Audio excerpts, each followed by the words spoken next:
মেঘ শিকার। আকাশটাও চাঁদের পাগড়ি বেঁধে পাঠান সেজে দাঁড়িয়ে, রাতে বকের শাড়ি পালক ছড়ায় পলকে পলকে। বিক্ষুব্ধ রাত্রিটা আজ লেঠেল হয়ে দাঁড়িয়ে আছে ঠিক 12টার মাথায়। ঢাকিগুলো তাই কুড়িয়ে নিয়ে 2-4টে বুড়ো মানুষ পেটটা জয়ঠাক করে রাত্রির বুকে ঘুরতে শুরু করে। তখন ছাপ ছাপ মেঘের নৌকো ঢাক সাজাতে ব্যস্ত। মেঘ সমুদ্রের মাছ শিকারি নিয়ে করছে মাছের শিকার। সেই শিকার দেখতে লক্ষ লক্ষ তারা চোখ নিয়ে প্রতিবেশী সব। একরাশ ঘোড়ার ঘুরে তড়ক তড়ক, চচ্চড়ে মেঘের আওয়াজ, জ্যোৎস্না তখন বেদের মেঘ। নমস্কার, আপনারা দেখছেন আজকের ভাবনা। আপনাদের সাথে রয়েছি আমি অশোক। এই অনুষ্ঠানে আমাদের সাথে আপনারা জানেন পশ্চিমবাংলা তথা সারা ভারতবর্ষের বহু বিশিষ্ট ব্যক্তিত্বরা আমাদের এই অনুষ্ঠানে তাদের কথা বলেন শিল্প, সাহিত্য, সংস্কৃতি, চিকিৎসা, বিজ্ঞান এবং গবেষণা নিয়ে, যারা একদম নীরবে কাজ করে চলেছেন, যাদের কাজের সাথে আমরা ভীষণ রকমভাবে জড়িয়ে থাকি, সমৃদ্ধ বোধ করি তাদের কথা শুনি। আজকের পর্বে এইরকম একজন বিশিষ্ট ব্যক্তিত্ব আছেন যিনি শুধু নীরব না, তিনি একেবারে একটু নেপথ্যে থাকতেই ভালোবাসেন। বরং বলা যেতে পারে তার এই ভাবনা এবং সংস্কৃতির সাথে আমরা একটু অন্যরকমভাবে জড়িত হওয়ার চেষ্টা করি। তিনি কিছুতেই সম্মুখে আসতে চান না, কিন্তু আজকের ভাবনা অনুষ্ঠানে এই সমস্ত বিশিষ্ট ব্যক্তিত্বরা তাদের কথা শোনাবেন না, এটা ভাবলেই তো আমাদের নিজেদের কাছে একটু অপরাধী বোধ বলে মনে হয়। ডাক্তার বিদ্যুৎ কুমার ভট্টাচার্য দীর্ঘ 4 দশকেরও বেশি সময় ধরে লিখছেন। প্রথম দিকে তার লেখাগুলো একটু বিক্ষিপ্ত হয়েছিল। তিনি নিজেকে লেখক হিসেবে কখনোই মানতে চান না। কেন যে মানতে চান না সেটা আলাদা ব্যাপার। তিনি বলেন, আমি আমার মতন করে লিখছি, লেখা কখন কিভাবে চলে আসে আমি নিজেও জানি না, বই কখন কিভাবে হয়ে যায় আমি নিজেও জানি না, কিন্তু তার বৃহৎ পাঠক, তার বইয়ের সংখ্যা, তার বইয়ের প্রচার সংখ্যা, পাঠক সংখ্যা খুব বৃহৎ। আজকে আমাদের খুব প্রিয় মানুষ এই বিদ্যুৎদা। এখানে তিনি ডাক্তারবাবু বিদ্যুৎ কুমার ভট্টাচার্য নন, এখানে আমাদের খুব প্রিয় মানুষ বিদ্যুতের সাথে আমরা আড্ডা মারবো, কথা বলবো, এবং খুব আবশ্যিকভাবে ডাক্তার বিদ্যুৎ কুমার ভট্টাচার্যের সাথে আড্ডা মারার জন্য আর যাই হোক আমি নিজের পক্ষে অশোক বলবেন চিকিৎসা বিজ্ঞান নিয়ে কথা বলবো না, তার কারণ সেই ব্যাপারে আমার একেবারেই কোনো অভিজ্ঞতাই নেই। নমস্কার বিদ্যুৎদা। নমস্কার।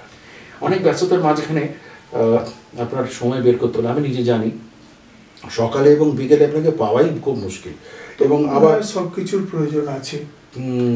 আবার আপনার সাথে আবার ঘড়ি ধরেও কথা বলতে হয়, এটাও আমার পক্ষে খুব সমস্যা, জানেন তো। মানে আমি সেটা বুঝতে পারি যে আপনার মানে পেশেন্টরা ওয়েট করছে ইত্যাদি ইত্যাদি। সব কিছু মিলিয়েই কবিতা কিন্তু আপনার একটা নিজের অন্য দর্শন, একটা অন্য ভাবনার ভেতরে আপনি নীরবে কবিতা লিখে ফেলেন। তো প্রেসক্রিপশন লিখতে লিখতে কি কবিতা লেখা হয়ে যায় নাকি? না, আসলে কবিতা বলতে আপনারা কি বোঝেন সেটা একটা বড় ফ্যাক্টর। এই রে, আচ্ছা বেশ। কবিতাটা কি বোঝেন? কবিতা বলতে কি? কবিতা হচ্ছে আমাদের জীবন সঙ্গী, চলমান জীবনের একটা প্রতিচ্ছায়া এবং প্রচ্ছায়াও বলতে পারেন। প্রচ্ছায়াটা কিসের উপর? না, লেখার উপর এসে হাজির হয়। প্রকৃতি হচ্ছে কবিতা, প্রকৃতি হচ্ছে নারী, প্রকৃতি হচ্ছে প্রেম। আমরা সেগুলোকে বিভিন্নভাবে ডিস্টিংগুইশ করি বিভিন্ন ক্ষেত্রে। প্রতি কবিতার প্রতি লাইনে দেখবেন, আপনি হাংরিনেস বলুন, আপনি পভার্টি বলুন, আপনি তার ভাঙা, জাল ভাঙা, বেড়া ভাঙা, যাই নিয়ে আসুন না কেন, সব কিছুর মধ্যে কিন্তু প্রকৃতি, নারী এসে হাজির হয়ে যায়। তার মানে আপনি যেটা বিদ্যুৎ বলছেন যে কবিতা যেরকম একটা তরল আবেগ, প্রকৃতি এবং নারী আসছে সবই ঠিক, কিন্তু আমার পাশাপাশি একজন কবি যিনি কবিতা লিখছেন, যে শব্দ, কবিতার তো কোনো ক্লাস হয় না, কবিতার কোনো থিওরিও নেই, কবিতার কোনো ডিকশনারিও হয় না, কবিতা কবির মগজে থাকে। আপনি নিজেও জানেন না যে আপনি পরবর্তী পর্যায়ে কি একটা কবিতা লিখে ফেলবেন, তাই তো? বলা যায় না, এগুলো হ্যালুসিনেশনের মতো, কখন চলে আসে একটা পর্দার মতো সামনে এসে লেটারগুলো হাজির হয়ে যায়। এগুলো যিনি লেখেন তিনি জানেন, এগুলো অনুভূতি, এগুলো জাস্ট কি বলবো। আপনি বেশ আমাদের একটা টার্মের কথা বললেন, জানেন তো, সেটা মানে ওই পর্দার মতো হাজির হয়ে যায়। আমরা আমাদের টেলিভিশনে বলি একটা টেলিপ্রম্পটার, মানে আমাকে টেলিপ্রম্পটার মধ্যে চলে আসে নাকি? হ্যাঁ, এরকম চলে, মনে হয় কে যেন আছে, কে যেন পিছনে আছে বা সামনে আছে। এই যে কে যেন আছে যখন লেখা, আমরা একটা ছবি লিখি মাত্র। অনেক কবি আছেন যারা, আমি অবশ্য কবি বলবো না, লেখক, অনেক লেখকই আছেন যারা কিছু দেখতে পান, দেখেন কিছু লেখেন। অনেক লেখক আছেন যারা কালচার করে লেখেন, বিভিন্ন জায়গা কালচার করে, বিভিন্ন বই পড়াশোনা করে তারা লেখেন। আবার কেউ আছেন স্বগতোক্তির মতো বেরিয়ে আসে, তার ভিতর থেকে বেরিয়ে আসে। তিনটে টাইপ। প্রিয় দর্শক, এইখানে একটা ছোট্ট রহস্য ফাঁস করছে, হ্যাঁ দর্শকদের আমার দৃষ্টতে নেবেন না। সেটা হলো বিদ্যুৎদা যেটা বলেন, এই যে উনি একটা নির্দিষ্টভাবে শ্রেণীবিন্যাস করলেন। বিদ্যুৎদা বলেন আমি কিছুই পড়ি না, আমার কিচ্ছু পড়াশোনা নেই, আমি একটা শূন্য। এইটা আমি অনেকবার ওনার সাথে আড্ডাতে আমি অন্যরকম ভাবে বলেছিলাম, কিন্তু বিদ্যুৎদা নিজের ক্ষেত্রে কিছুতেই স্টিক। তিনি বলেন আমি কিচ্ছু জানি না, কিচ্ছু পড়ি না, আমার কিচ্ছু নেই। এই ব্যাপারটা কিভাবে বলুন তো? এই রহস্যটা আমি সরাসরি বলতে পারি না। কিছু একটা ভর করে, যেটা আমি কাউকে বোঝাতেও পারবো না, আর কেউ সেটা মানবেও না, কেউ মানবেও না যে এরকম হয় বলে। কিন্তু অ্যাকচুয়ালি যারা জানেন, কেউ যদি, আমি তো একা নই পৃথিবীতে, কেউ না কেউ আছেন, তারা হয়তো আমার সঙ্গে পড়ে গেলে হাঁটে। কেউ কেউ ভাবেন কবিতা কাকে বলে, কিন্তু আমি কোথায় যেন লিখেছিলাম মনে নেই। কবিতা হচ্ছে রাস্তার ধার থেকে কুড়িয়ে পাওয়া ফেস্টুনের কিছু টুকরো। আচ্ছা, হ্যাঁ। যে ফেস্টুনটার মধ্যে কিছু ছিল বিরাট বিরাট কথা, ভালো ভালো কথা, যেগুলো কথাগুলো সবই হচ্ছে অবাস্তব এবং নাটকে ভরা। সেগুলো আমরা কুড়িয়ে যখন একটা জায়গায় কালেক্ট করি, সেটাই হচ্ছে কবিতা, যার মধ্যে কোনো বাস্তবতা নেই। বর্তমান মনের মণিকোঠায় আপনার কবিতার লাইনকেই ধার করে আপনাকেই বললাম। হ্যাঁ, তবু সেই অদ্বিতীয় প্রশ্ন, মনের পর্দার অন্তরালে কোথায় কোথায় সে পরিচ্ছদ?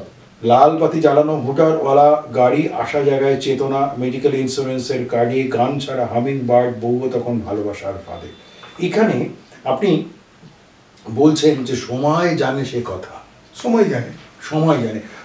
কিন্তু ধরুন এই সময় বা কালকে তো ধরতেই হয় একজন কবিকে, সেখান থেকে তো অস্বীকার। আপনি তো সমকালের কথা বলবেন। সময় তো আপনার হাতে নেই, সময়কে আপনাকে বাঁধতে হয়, বাঁধাটাই কবিতা। আপনি সময়কে বাঁধুন একটা নির্দিষ্ট কিছু লাইনের মধ্যে, সময়টা, সেটাই কবিতা। ফর দ্য টাইম, সেই সময়টার জন্যই সেটা কবিতা। কবিতা সেই সময়ের জন্য সেই সময় বেশি। কিন্তু ধরুন আপনার কবিতার ভেতরে একটা বিচিত্রতা আছে। বিভিন্ন সময় বিভিন্ন কবি এসেছেন, কবি গেছেন, স্টে করা কাউকে জায়গা দিতে চান না, অনেকেই জায়গা দিতে চান, মিউজিক্যাল চেয়ারে বসিয়ে নেন, চলে গেছেন, আবার নতুন জন বসেছেন, কিন্তু একটা প্রতিফলন রয়ে যায়। কিন্তু সমাজ তো ধরুন, সমাজের তো একটা দায়বদ্ধতা থাকে একজন কবি বা একজন লেখকের ক্ষেত্রে, তাকে পুনর্মূল্যায়ন করা, এটা তো দায়বদ্ধতা আমাদের মতো সাধারণ মানুষের থাকা উচিত। যে দায়বদ্ধতার কথা বললেন, এই দায়টা কি? দায় বলতে কি বোঝায়? দায় বলতে আমি যেটা বলছি যে মানে ধরুন একজন সৃষ্টিশীল মানুষ, আমি আবারও একই কথাই বলছি, একজন সৃষ্টিশীল মানুষ যিনি যে বিষয়টাকে সৃষ্টি করছেন, সেটা শিল্প হতে পারে, সংস্কৃতি হতে পারে, ছবি হতে পারে, তার তো কোনো নির্দিষ্ট ধারা বা গতিপথ নেই যে ওই গতিপথ দিয়ে গেলে তিনি গেছেন, তিনি সৃষ্টি করেছেন, আমিও গেলে আমিও সৃষ্টি করতে পারবো। তাহলে সেই ক্ষেত্রভূমিতে দাঁড়িয়ে তিনি ভিন্ন। আজকে জীবনানন্দের উদাহরণ দিয়ে যদি আমি বলি আপনাকে, আপনি জীবনানন্দের খুব প্রিয় ভক্ত, হ্যাঁ আমি জানি। তো জীবনানন্দ তার জীবৎকালে কি সেই স্বীকৃতি জায়গাটা পেলেন না তো। আপনি সরস্বতী নদীর নাম জানেন, স্রোত জানেন কি? স্রোত তো নেই, স্রোতটা সব পয়সা ওরিয়েন্টেড। এখন আমরা যে মূল্যায়ন করতে পারি না, এখন অবশ্য সরস্বতী নদী বাঁচাও কমিটি হয়েছে, আমরা কিন্তু পারি, মূল্যায়ন করতে পারি, কিন্তু মূল্যায়ন করে মনে কি পাওয়া যাবে, কি দেবে আমাকে সমাজ? আচ্ছা, তার মানে আপনি ওই একটা মানে ধৃষ্টতা নেবেন না, মানে আপনি বলতে চাইছেন একটা রেসিপ্রোকাল রিলেশনশিপ, হ্যাঁ তাই না? এটা আপনি সরাসরি বললেন আর কি। আসলে এই রেসিপ্রোকাল রিলেশনশিপ, এইটা আমাদের বিদ্যুৎদা বলছেন বটে, আমার ধারণা, যদি না আমি ভুল করি, এটা উনি খুব স্বতঃস্ফূর্তভাবে বলছেন, এটা অনেক দুঃখে বলছেন, হ্যাঁ অনেক কষ্ট পেয়ে বলছেন, এটা অনেক কষ্ট পেয়ে বলছেন, হচ্ছে না, চলছে না, এইটা হচ্ছে, এইটাই একজন সৃজনশীল মানুষের ক্ষেত্রে এটা বড় যন্ত্রণা। সৃজনশীল মানুষ, কবিতা তো তার পেশা নয়, কবিতা তার কখনোই তাকে অন্যভাবে অন্য দর্শনের অর্থের দিকে যোগান দেয় না, কিন্তু কবিতা না লিখে তিনি থাকতে পারেন না। তার একটা বৃহৎ পাঠক গোষ্ঠী আছে, আমরা জানি, বৃহৎ পাঠক গোষ্ঠী, তারা প্রতিদিন অপেক্ষা করেন ফেসবুক, হোয়াটসঅ্যাপ ইত্যাদি বিভিন্ন গণমাধ্যমগুলিতে তার কবিতা প্রাপ্তির জন্য, কিন্তু তিনি প্রতি মুহূর্তেই যেন ভাবছেন বোধহয় কিছু একটা হচ্ছে না। আর একটা রেসিপ্রোকাল রিলেশনশিপ, এই শব্দটার ভেতরে উনি একটা আবদ্ধ থেকে বড্ড কষ্ট পান। কিন্তু সত্যি কি সেই কষ্টের ভেতরে তার কবিতা একটা অন্য দর্শনের দিকে নিয়ে যাচ্ছে, নাকি তিনি কষ্টই পেয়ে গেলেন? এটা একটু জানা প্রয়োজন, জানবো। তবে তার আগে একটা বিরতিতে যেতে হচ্ছে, বিরতির পর ফিরে আসছি, সাথে থাকুন।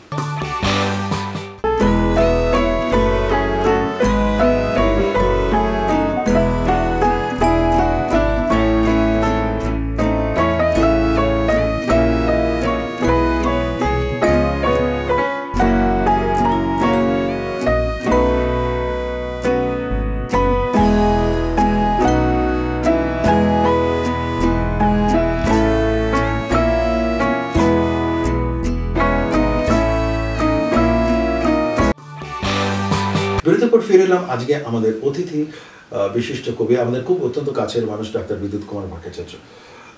বিদ্যুৎ দা, এবার আপনাকে এবার একটু ডাক্তারবাবু বলতে আমার কি ইচ্ছে করছে, কারণটা হচ্ছে যে প্রফেশনে আছেন অত্যন্ত ব্যস্ততম চিকিৎসক, এবং এই ব্যস্ততমতার ভেতরে, ব্যস্ততম চিকিৎসার ভেতরে আপনার একটা প্লাস পয়েন্টও আছে। নিজে যেহেতু লেখেন, সব ডাক্তারবাবু তো লেখেন না, আবার তারা না লিখে অপরাধ করছেন তাও নয়, তাদের লিখতে হবে কে মাথা দিব্যি দিয়েছে। কিন্তু আপনার একটা প্লাস পয়েন্ট আছে, সেই প্লাস পয়েন্টটা হচ্ছে প্রতিদিন নানা রকম জনসংযোগ, এত মানুষকে দেখা, তাদের সাথে একটা হৃদ্যতা তৈরি হয়ে তাই তো যায়। কবিতা, জনজীবন মানেই তো কবিতা। যেখানে জনগোষ্ঠী নেই, একাকিত্বে কবিতা লেখা যায়, কবিতার অ্যাটমসফিয়ার পাওয়া যায় কি? বা চমৎকার বললেন। মাঝখান থেকে তো জোগাড় করতে হয়। বাজারে ভিড় হবে না, তাহলে বাজারটা কি করে আসবে, তারা বিক্রি করবে কি করে, মেটেরিয়ালসকে আর আনবে, ভিড় তো হতেই হবে। আমি ফাঁকা বাজারে বাজার করে নিয়ে ব্যাগ ভর্তি করে চলে আসবো, জিনিসপত্র বিক্রি করবে কে? ভিড় তো দরকার, ভিড় লাগে। ওই জন্য কবিতার জায়গাতেও ভিড় লাগে, ভিড়ের মধ্যে নিজেকে ফুটিয়ে তোলা। তবে কষ্ট হয় কখন জানেন, তখন ধরুন কেউ ফাংশানে আমন্ত্রণ জানালেন, যাওয়ার সময় গাড়ি করে নিয়ে গেলেন, ফুলমালা দিয়ে দিলেন, আসার সময় কি করে রিটার্ন আসবো সেটা যখন খেয়াল করেন না কেউ, আর কোনো উদ্যোক্তাকে কিন্তু আমরা খুঁজে পাই না। এবং আমার মতো অনেকেই হয়তো বিটারি সেন্সে আছেন, এই জন্য অনেকেই অ্যাভয়েড করে যান আজকাল ফাংশনগুলো। যাওয়ার সময় গাড়ি, আসার সময় হয়তো ট্রেন ধরে, বাস ধরে, কি করে এলাম, কি করে গেলাম, তার আর কারো খেয়াল নেই, কারণ বাকিটা হয়ে গেল। কারণ হাতে তো ফুলমালা দিয়ে দিয়েছেন, একটা মোমেন্টও ধরিয়ে দিয়েছেন, একটা উত্তরীয় গলায় পরিয়ে দিয়েছেন। উত্তরীয় বলেন না, আমি ওটাকে ফাঁস বলি, ফাঁসি, একটা ফাঁসি ধরে। না, একটা কথা কি ডাক্তারবাবু, যেটা আমি খুব বিনীতভাবে আপনাদের বলছি, যে সেটা উপায় নেই, মানে অনেক সময় কি এটা একটা আবশ্যিক অপরাধ, এটাকে আমি আপনার সাথে সহমত পোষণ করছি। এই যে আপনি বললেন সংযোগটা কেটেছে, যার জন্য এখন ওই লেখা ফেসবুক, হোয়াটসঅ্যাপ, না, কিন্তু ধরুন এই যে যেটা বললেন, এটা আমি শক্তি চট্টোপাধ্যায়ের একটি ঘটনা জানি। শক্তি চট্টোপাধ্যায়কে নিয়ে যাওয়া হয়েছিল, তারা খুব কষ্টসৃষ্ট করে বাড়ি চিনে, শক্তিবাবুকে বাড়ি চিনে ট্যাক্সি করে নিয়ে গিয়েছিলেন। তা শক্তিবাবু বলেছিলেন যে তাকে বাড়ি ফেরত পাঠাতে হবে, বাড়ি পৌঁছে দিতে হবে। তারাও বাড়ি পৌঁছে দেওয়ার জন্য শ্যামবাজারের মুখেও এলেন পর্যন্ত, তারপর তার বাড়ি হারিয়ে ফেলেছে। এখানে যাওয়ার সময় তো অনেক খুঁজে জিজ্ঞেস করেছেন, তো শক্তিবাবুকে বললেন যে আপনি বলুন আপনার বাড়িটা কোথায়। শক্তিবাবু বললেন না, আনার সময় তো বাড়ি খুঁজে নিয়ে এসেছিলেন, কিন্তু ফেরত দেওয়ার সময় আমাকে তোমরাই আমার বাড়ি খুঁজতে হবে। এবং শক্তিবাবু খুব রসিকতা করেছিলেন, ওনার বাড়ির সামনে দিয়ে 5 বার ট্যাক্সি ঘুরেছিলেন, উনি কিন্তু ওনার বাড়িটা বলেননি। পরবর্তীতে যে পানের দোকানওয়ালা, তারা শক্তিবাবুকে দেখে বলছেন যে বাড়ি কোথায়, আপনি কি বাড়ি যাবেন নাকি, বাড়ির সামনে দিয়ে? বললো হ্যাঁ, বাড়ি এসে গেছি না গো, কিছু ভাই তোমরা মনে করো না। এইটা কিন্তু একটা উনি আলাদা এবার এটা কিন্তু ওনাকে শিক্ষাও দিয়েছেন। এই যে আপনি যেটা বললেন, এই যে ফেরত দেওয়ার সময়, মানে কিছুই না, আবার এইগুলো হচ্ছে ছোট ছোট বিষয়। বাংলা কবিতার একটা দীর্ঘ দর্শনের একটা সময় পেলাম। একটা দুঃখজনক কথা বলবো, বলুন। একটা হিস্ট্রি ছিল, তো ওই অখিল বন্ধু ঘোষের ফাংশন হতো বিভিন্ন মন্দিরে। উনি এক জায়গায় বলেছিলেন যে দেখতাম যে, উনি ঠিক বলেননি, ওনার যিনি মানে ছিলেন অখিল বন্ধু ঘোষকে কিন্তু 1 কেজি পাঁঠার মাংস খাইয়ে দিলে উনি এত খেতে ভালোবাসতেন, উনি বিনা পয়সায় 20টা গান করতেন। তা ওনাকে ফাংশনে নিয়ে যাওয়া হতো, বিভিন্ন শিল্পী যারা এতে নাম যশ আছে, কারণ যেহেতু ওনার অত ভালো গান তাও সেইভাবে ওই সময় পাননি। উনি কি করে ফিরবেন না ফিরবেন কারো কোনো খেয়াল ছিল না, অন্যজনকে গাড়ি করে পৌঁছে দেওয়া হতো, এই দেওয়া হতো। সেটা উনি পরে খুব দুঃখ করে তবলচিতে বলেছেন, দেখ আমি বোধহয় ঠেকা দিতে পারিনি, তবলাটা আসল ঘা মারতে গিয়ে ঠেকা দেওয়া শিখতে হয়, ঠেকাটা দিতে পারলে কি সব জায়গায় জায়গা পাওয়া যায়। আর ভালো তবলচি হয়ে গেলে ভালো গানের সঙ্গেই ভালো তবলচি কাজে লাগে। আসলে কি জানেন, হয়তো এটা আপনি কথাগুলো আবশ্যিকভাবে না, এটা হচ্ছে আমি বুঝতে পারছি, এটা আপনার কিছুটা অভিমানের সূত্র এটা থাকবে। একজন কবি বা লেখক বা একজন সৃষ্টিশীল মানুষ, তার যদি অভিমানই যদি না থাকে, তার যদি দুঃখই যদি না থাকে, তার যদি কবিদের তো দুঃখটা সঙ্গী, সুখটা নয় না, তবু তার ফাঁকে যদি কেউ কিছু একটু এন্টারটেনমেন্ট করতে পারেন, তাকে যদি একটু সম্মান জানাতে পারেন, সেটা তার কাছে এটা তো উচিত কর্তব্য, তার পাওনা। এটা তো সেটা যখন একটু পাওয়া যায় না, হয়তো কোনো ক্ষেত্রে সবচেয়ে পয়সাটা নয়, কিন্তু পাওয়া যায় না, একটু অস্বস্তি লাগে নিশ্চয়ই। অনেক ক্ষেত্রে লেখালেখির ক্ষেত্রে যেটা হয়, আপনার কবিতার ক্ষেত্রে খুব একটা বিচ্ছিন্ন সময়কে আমার মনে হয়েছে, আপনি বিভিন্ন সময়কে একটা দ্বীপের মতোকে ধরার চেষ্টা করেছেন, এবং সেখানে প্রেম এসছে খুব গভীরতার সূত্র ধরে, বিরহ এসছে খুব গভীরতার সূত্র, অনুষঙ্গ মাত্র, অনুষঙ্গ মাত্র, এবং পারিপার্শ্বিকতাও এসছে খুব গভীরতার সূত্র। হ্যাঁ, ওটাই মেন কবিতার মধ্যে ওটা থাকবে না, তাহলে বাস্তব কি করে ছুঁয়ে পাবো আমরা? সবসময় অবাস্তবের দিকে কি করে যাবো? কিন্তু লিখতে লিখতে কি আপনার কখনো মনে হয় না খুব ক্লান্ত বোধ করেন না যে আর পারলাম না লিখতে, কিছু হলো না? এরকম হয় না তা নয়, তবে মনে হয় আরো অনেক কিছু লেখার ছিল যেটা লিখতে গেলে একটা অব্লিগেশন আসছে, একটা প্রতিবন্ধকতা তৈরি হচ্ছে, কিরকম? সত্যিটা বলতে পারি না। অনেক লেখকই সত্যিটুকু বলতে পারেন না। কিন্তু মসজিদ ওষুধ থেকে দাঁড়ালো, সেটা বিভিন্ন বিভিন্ন ক্ষেত্রে হয়, শুধু পার্টিকুলার ধরুন দেশ যুদ্ধ বিগ্রহ ন্যাচারাল ক্যালামিটির মধ্যে পড়েছে সেই সময় হয়, কিন্তু এই বাতাবরণে সত্যি কথা বলা যায় না। সত্যি কথা বলা যায় না এই বাতাবরণের সূত্রতে এর ভেতরে একটা অদ্ভুত রহস্য লুকোনো আছে। এইটাই একজন কবি বা লেখক তিনি কিন্তু সেইভাবে বলতে চান, সেভাবে বলার সূত্রতে তিনি আসেন, সেখানে তিনি মাঝে মাঝে যন্ত্রণায় বিদ্ধ হন, তিনি সেই বিদ্ধতার ভেতরেও তার হাতে কলমটুকু ছাড়া আর কিচ্ছু নেই। না, যত যন্ত্রণা দিগ্ধ হই তত প্রতিবিম্বিত হই বইয়ের পাতায়। এই যে প্রতিবিম্বিত হওয়ার ভেতরে যখন পাঠক প্রিয়তা, পাঠকের সচেতনতা বোধ পাঠক চায়, আসে, তখন আবার অটোমেটিক কলম চলতে শুরু হয়। কিন্তু ধরুন পাঠক তো সবসময় আপনাকে উদ্বাহু তুলে আপনার সবসময় ভালো বলবে না, খারাপও তো বলতে পারে, তখন কি করবেন? লেখা ছেড়ে দেবেন নাকি? তবু তো কিছু বললেন, বলাটাই বড় ফ্যাক্টর। খারাপ বলুন না, আপনি খুব অত্যন্ত স্বার্থপর, গালাগাল তবু তো কিছু বললেন, কিছু তো দিলেন, গালাগালটা তো দিলেন, মিনিমাম আমাকে তো দিলেন, আমার উদ্দেশ্যটা তো আমি হলাম, মানে খারাপটা কি? আমি চিহ্নিত হলাম। হ্যাঁ, খারাপটা কি? কেউ কাউকে তো গালাগাল দেয় না চট করে। বাহ, এটা দিক না গালাগাল, মানে কেউ কাউকে তো চট করে গালাগাল দেয় না, এটাও আপনি বলছেন। হ্যাঁ, নিশ্চয়ই। এই ক্ষেত্রে একজন কবির যে অভিমান, এক্ষেত্রে একজন কবির যে রাগ দুঃখ ক্ষোভ, সেটাকে বিচ্ছিন্নভাবে তিনি কিন্তু প্রকাশ করার চেষ্টা করছেন। একটু অন্যদিকে আপনাকে জিজ্ঞেস করতে চাই, আমার দৃষ্টতা নেবেন না, চিরকালই প্রায় বলতে গেলে, তবে আগের দিকে অতটা নয়, প্রাক স্বাধীনতার যুগে তো অন্যরকম পজিশন ছিল, কবিতার ভিতরে রাজনীতিকরণটা আসছে কেমন?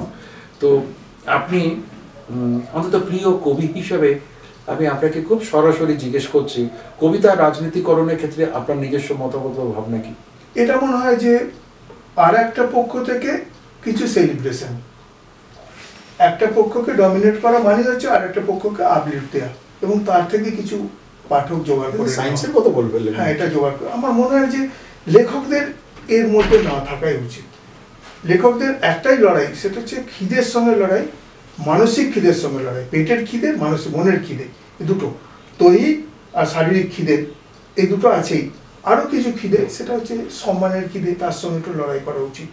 এগুলোকে একটু অন্যভাবে দেখা উচিত।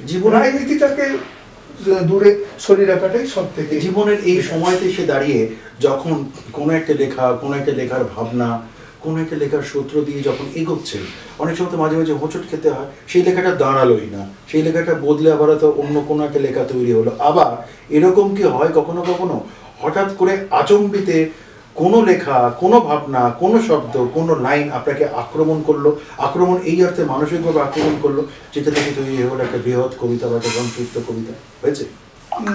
ঠিক পর্যালোচনা করার সময় আমি পাইনি, তবে একটা কথা কি, বিভিন্ন কবিতার বিভিন্ন রকম পাঠক হয়। কানা বেগুন হলেও কিন্তু ডোগলা করতে জুটে যায় কপালে, এরকম না। দেখা যায় যে অন্তমিল একটা সাধারণ কবিতা, মোর দ্যান 100 একটা প্রেফারেন্স পেয়ে গেলেন, টিকমার্ক পেয়ে গেলেন। একটা ভালো কবিতা 30 জনও সাপোর্ট করেননি, এটাকে মেনে নিতে হয়। হ্যাঁ, এটাকে মেনে নিতে হয়। এই কেন মেনে নিতে হয়? আমার ক্ষেত্রে দোকানদার নিজের পছন্দ মতো জিনিস সাজাতে পারে না, ডিসপ্লে করতে পারে না। দোকানদারকে কাস্টমারের পছন্দ মতো জিনিস ডিসপ্লে করতে হয়। কিন্তু এবার এটাও তো ঠিক, এটা আপনি নিশ্চয়ই অস্বীকার করবেন না যে একজন লেখক, একজন বিশেষ করে কবি বা এই ধরনের মানুষজনের ক্ষেত্রে তার তো দায়বদ্ধতা আছে। আপনি তো দায়বদ্ধতা থেকে অস্বীকার করতে পারবেন না, সামাজিক দায়বদ্ধতা থেকে, তাহলে আর আপনি লিখবেন কেন? তাহলে আর আপনি কবি কেন? এইটা থেকে তো আপনি বেরোতে পারবেন না। দেখুন, দায়টা আপনাকে আমি আলোচনার প্রথমেই বলেছিলাম, দায় ব্যাপারটা আক্ষরিক। বেশ, আগে একটা কাজ বাড়ি, বিয়ে বাড়ি, যাই হতো কেন, একজন বরকর্তা বা একজন কন্যাকর্তা থাকছেন, একদম কর্তা। এখন 1000 কর্তা, 1000 জন দায়টা নিয়ে নিচ্ছেন। অতএব পার্টিকুলার একজনের উপরে দায় বর্ষায় না। মানে এখন ইভেন্ট ম্যানেজমেন্টের যুগ, এটা আপনি বলতে চাইছেন। বর্ষায় কেউ একজন কোনো কিছু প্রতিফলন দেখাতে পারেন না। জীবনের দর্শন, জীবনের ভাবনার সাথে আমাদের যে এগিয়ে যাওয়া, সে এগিয়ে যাওয়া আমরা অনেক সময় কবির হাত ধরে এগোতে চাই, আমরা লেখকের হাত ধরে এগোতে চাই। তাই অনেক সময় সেই কবিতা কিন্তু কবিতা লিখে ফেললেন, খুব ভালো কথা। আবার সেই কবিতা যখন কারোর কণ্ঠে যখন শুনি, তখন সেই কবিতার একটা অন্য রকমের অনুরণন হয়, তাই না? যে কোনো কবিতায়, সেটা যে কোনো ক্ষেত্রে হোক না কেন, খুব স্বাভাবিকভাবে অপরের কণ্ঠে শুনলে ভালো লাগে। শুধু তাই নয়, কবিতা যখন একটা কবিতা পাঠ হচ্ছে, তার মানে প্রতিফলন হচ্ছে। তো আমি ক্যানভাসে আঁকছি, হ্যাঁ, মানে সেখান থেকে একটা রিয়াকশনও তৈরি হয়। পাঠক মানে ক্যানভাস। তো বিদ্যুৎ তার কবিতা আমরা একটু শুনে নেবো, এবং যেটা শুনবো, বিদ্যুৎ একটু আগে একটা শব্দ ব্যবহার করেছেন, শব্দটা বলি, আমার বিহাফ আপনি বলেছিলেন, অর্থাৎ কিনা বৌদি আর কি বলো, আমাদের খুব প্রিয় মানুষ, বৌদিও খুব বাচিক শিল্পী। তা আমি বৌদিকে একই কথা বলেছিলাম, যে সেটা হলো যে আপনি বাচিক শিল্পী, বহু বিশিষ্ট কবির কবিতা আপনি পড়েন, কিন্তু ওই বিহাফের কবিতাই আপনাকে একটু পড়ে শোনাতে হবে। আমরা একটু বৌদির কবিতা শুনে নেবো, তারপর আমরা আবার ফিরে আসছি। স্বাক্ষরিত দিলাম অক্ষরগুলো ছড়িয়ে নবতলে, কে আছো সাজিয়ে নাও কালপুরুষ সপ্তর্ষি মণ্ডল বলে, দিলাম ছেড়ে কোটি কোটি দুপে মানুষ সব ধরাতলে, পারো তো সম্পর্ক পাতিয়ে নাও, যে যা পারো নিজের মতো করে, এখানে আমি দাতা আমি ভোক্তা, রক্তারক্তি কাণ্ড সামাজিক মননে, যাচিত দিন যাপনে, জনযন্ত্রের ব্যভিচার সম্পর্কের রসাতলে, রাস যাপনে উপপত্নী উপপতির দল। হায় ঈশ্বর, এরা জানে না বিরহ কাকে বলে, অবিমিশ্রিত সুরহে সুরাহা খোঁজে লালসার বিবরে, তন্নে কিশোরী মায়ের নব্য নরুণ, অযাচিত প্রতিপাদ্য করে লালসার অরুণ, সাকান্ন ভোগী নরনারী রাজভোগকারীদের করে অন্ধ অনুকরণ, বরণ করে অবরণ্যে, স্মরণে আনে হীন মনন্যে, সম্পর্ক পাতি কোথায়, নবতলে যা সর্বকালিক, ধরাতলে তা বৈকালিক। স্মৃতি জরা ব্যাধি মৃত্যুর মতো সবকিছুর পাশে ছায়া হয়ে ঘুরে প্রতিনিয়ত, মেলার হাতে ঘোরানো নাগরদোলার মতো, অঙ্গ প্রত্যঙ্গ শুকিয়ে মরে জ্যান্ত দেহ মানবের, এমনকি এই যে সেও অন্ডকোষের মতো শুকিয়ে যায় পাঠকের মনের অভ্যন্তরে। বিজ্ঞানী মন প্রশ্ন তোলে, হরমোনাল গতি আক্রান্ত মন কি স্বপ্ন মনের গতি হারায়, স্বপ্নও শুকিয়ে যায় আধা ঘুমে আধা জাগরণে, কাকতাড়ুয়া মন হয়ে সব উড়ায়, শুকায় না কেবল স্মৃতি, মনের সবল স্মৃতির মণিকোঠায় সে আরো সবল হয়ে স্মৃতিকারে নয়ন জলে ভাসায়। প্রিয় দর্শক, কেমন লাগলো আমাদের অনুষ্ঠান লিখে জানাবেন, ফোন করবেন, আমি এসএমএস পাঠাবেন। বিদ্যুৎ লেখা চলুক বিদ্যুৎ গতিতে, বরং মাঝে মাঝে একটু ঝলক থাক, সেই ঝলকের ভেতরে যতই আপনি নেপথ্যে থাকুন না কেন, আর যাই হোক, বিদ্যুতের ঝলক হলে কি হয় জানেন তো, বিদ্যুৎ কিন্তু লুকিয়ে থাকতে পারে না, অতএব আপনিও পারলেন না, কিন্তু এই ঝলকের ভেতর আপনিও দৃশ্যমান হয়ে গেলেন। খুব ভালো না, মেঘের রূপটাই দেখুন না, আমাকে নাই বা দেখলে বিদ্যুতের ঝলকে মেঘের রূপটা দেখুন, মেঘের রংটা দেখুন, কিন্তু বিদ্যুতের ওই লাইনটা দেখা গেল, ওখান থেকে মুক্তি পেলেন কি করে, ধরা পড়ে গেলেন। আর কি, এটাই জীবন। খুব ভালো থাকবেন। কবিতা লেখা হোক বিদ্যুৎ গতিতে। কবিতা কিন্তু লিখে যেতে হবে, কোনো বাধা, কোনো প্রতিবাদ, কোনো কিছু কবিতার ফ্লোটাকে, ধারাটাকে নষ্ট করতে পারে না। কবি আসবেন, কবি যাবেন, কবিতা আসবে কবিতা যাবে, এই কথাটা কিন্তু অন্তত আমি মানি না। কবিতা থাকবে, অন্তত সতীশবাবু বলছেন আমার হলে যদি একজন মাত্র লোক থাকে, আমি বুঝবো যে উনি সমঝদার দর্শক, উনি আমার বইটা বুঝছেন। তো আজকাল অধিকাংশ লেখকই ভাবেন আমার যদি একজনও কমেন্ট করেন আমার লেখা সম্বন্ধে, আমি ক্রেডিটেড, আমি তার কাছে ঋণী থাকবো।